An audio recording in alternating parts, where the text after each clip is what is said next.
بسم الله الرحمن الرحيم. In the name of Allah, the most gracious, the most merciful. পরম করুণাময় এবং অসীম দয়ালু আল্লাহর নামে শুরু করিতেছি।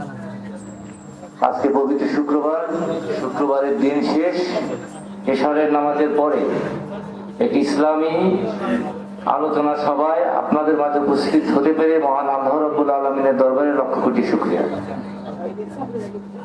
আমি আজকে এখানে না এনে মহান আল্লাহ রাব্বুল আলামিন আমাকে অন্য কোথাও হাটে বাজারে নিয়ে যেতে পারত। আজকে আপনাদের মাঝে আসতে পেরে, বিশেষ করে আজকের এই আলোচনা, এখানে প্রতি বছর যে বাৎসরিক আলোচনা হয় এটা আমরা আসি, এটা আমাদের একটি দায়িত্বের ভিতরে পড়ে এবং একটা চেতনার ভিতরে পড়ে। আজকে উপস্থিত আছেন এখানে আজকের এই আলোচনার যিনি আয়োজক, আমাদের অত্যন্ত প্রিয় শ্রদ্ধার মানুষ, আমাদের বাবুল ভাই, আপনাদের সবার শ্রদ্ধেয় মানুষ।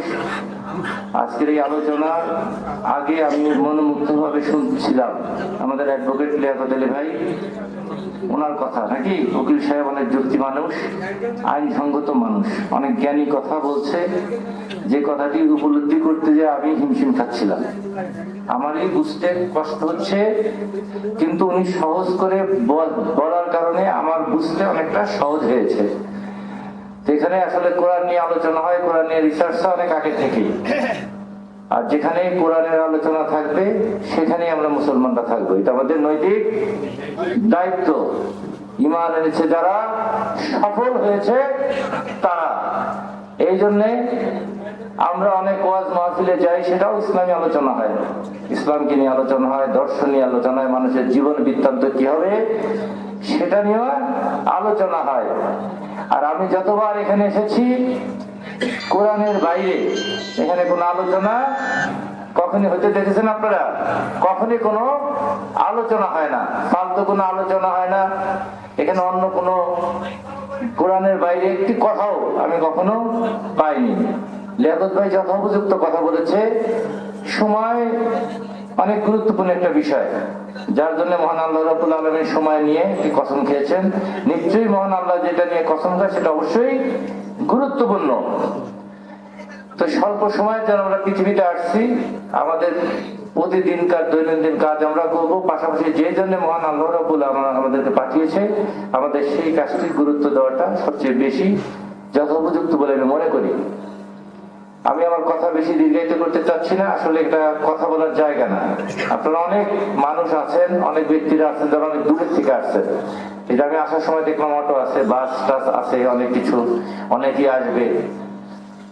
এখানে এসেছে নিজের অর্থ, সময়, কষ্ট, অনেক গুরুত্বপূর্ণ কাজ রেখে ইসলামের যে নির্দেশনা, কোরআনের নির্দেশনাগুলো জানার জন্য এবং ব্যক্তি জীবনটাকে পালন করার জন্য। আমরা ব্যক্তিগত সামাজিক কথাবার্তা সবাই কম বেশি জানি।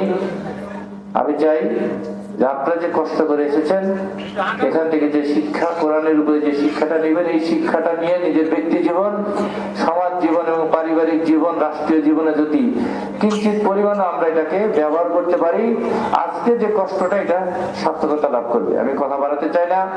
নিঃসন্দেহে আপনারা আমাদের থেকে বেশি ভালো, আমার থেকে আমি মনে করি। এটা আমার ইউনিয়ন, আমি একটা রুটিন মাফিক ওয়ার্ড, চেয়ারম্যানকে দেওয়া দিচ্ছে, চেয়ারম্যান আসতেছে, তাই না?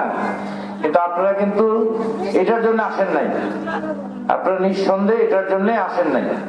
আপনারা যেটার জন্য আসছেন সেটা অনেক বিশাল একটা ব্যাপার, অনেক বড় একটা বিষয় জানার জন্য। অনেক আল্লাহর কোরআনের সাথে, এই দরবারের সাথে যাদের হৃদয়ের সম্পর্ক, তারা শত ঝড় ঝাপটা কষ্ট উপেক্ষা করে এই শীতের ঠান্ডায় এখানে চলে আসছেন। কিন্তু সেজন্য আমার আশা আর আপনাদের আশা অনেক পার্থক্য। আপনারা আমার থেকে অনেক অনেক বড় মাপের এইখানে আসার ক্ষেত্রে। আমার থেকে আমার চাওয়া পাওয়া থাকতে পারে, কিন্তু আপনাদের কোনো চাওয়া পাওয়া নেই। আপনাদের চাওয়া একটাই, যেখানে কোরআনের আলোচনা হয় এখানে আমরা থাকবো, সঠিক সুন্দর আলোচনাটা আমরা আমাদেরকে গ্রহণ করবো। আমি কথা বাড়াতে চাচ্ছি না। আসলে আমি আবারও বলতে চাই, আমাদের অ্যাডভোকেট লিয়াকত সাহেব অত্যন্ত শ্রদ্ধেয় মানুষ, আর উনি আমাদের গুরু সমতুল্য ওস্তাদ। ওনার হাত ধরে আমাদের রাজনীতি শিক্ষা দেওয়া আসা ওনার সামনে আলোচনা করাটাও ওটা আমার জন্য একটা দুঃসাধ্যের বিষয়। আপনারা সবাই ভালো থাকবেন। আশা করি মহান আল্লাহ রাব্বুল আলামিন আপনাদেরকে যেই কাজ এখানে নিয়ে এসেছেন সফলতার সাথে আপনাদের হৃদয়ে, আপনাদের অন্তরে সেটা ধারণ করে সেটা আমরা আমাদের ব্যক্তি জীবনে প্রয়োগ করব। আরেকটি কথা, এই প্রতিষ্ঠানটা, এই দ্বীনি প্রতিষ্ঠানটা আমার ইউনিয়নের মাটিকে সম্মানিত করেছে। এটা অনেকেই তো অনেক কিছু করে, তাই না? এই পেশাটা নিয়ে যারা পড়ে আছে, এই কাজটাকে নিয়ে তারা নির্দ্বিধায় সমাজের একটি গুরুত্বপূর্ণ পার্ট। আমাকে কয়েকজন মানুষ বলেছেন যে একটা কথা মনে রাখবা। আমি বললাম কি বলেন তো? বলে যে তোমাদের এখানে যে অনুষ্ঠান হয় ব্রাহ্মণদের, একদিন দেখবা যদি এরা সঠিক পথটা ধরে রাখতে পারে, এই প্রতিষ্ঠানটা একদিন এই বাংলাদেশের একটি নাম করা স্বনামধন্য প্রতিষ্ঠান হবে। আমি মহান আল্লাহ রাব্বুল আলামিনের কাছে এটাই চাই। অত্যন্ত জ্ঞানীবান মানুষ বলেছে, আমাদের এখানকার পার্লামেন্ট মেম্বার যিনি আগে ছিলেন তিনিও বলেছে, আমার কাছে অনেক কয়েকজন বলেছে। তা আমি যখন এটা শুরু, আমি জানি খুব ছোট্ট পরিসরে শুরু করছিল, তখন আমিও খুব ছোট। তা দেখতেছি অবশ্য যে জিনিস হঠাৎ করে একটা বড় রূপ ধারণ করে তার স্থায়িত্ব কম হয়। এটা যেভাবে আগাচ্ছে এটা খুব আস্তে আস্তে আগাচ্ছে। হয়তো আমি থাকবো না, আপনারা থাকবেন না, প্রতিষ্ঠান যদি থেকে যায় আমার বিশ্বাস কোন এক সময় কোরআনে রিসার্চ করার জন্য মানুষ, আমরা আমাদের ছেলেরা যায় না ঢাকা ইউনিভার্সিটিতে পড়তে যায়, কেউ লন্ডনে যাচ্ছে লেখাপড়া করার জন্য, বড় বড় স্কলার শিব যারা নিতে চাচ্ছে সর্বোচ্চ অগ্রাধিকার দিয়ে দেখি, সর্বোচ্চ হৃদয় দিয়ে ভালোবাসি কোরআনের আলোচনা, কোরআনের কথা নিচি মহান আল্লাহ রাব্বুল আলামিন এইটার বিনিময়ে আমাদেরকেও তার সর্বোচ্চ সম্মান দান করবেন। সবাই ভালো থাকবেন। আসসালামু আলাইকুম।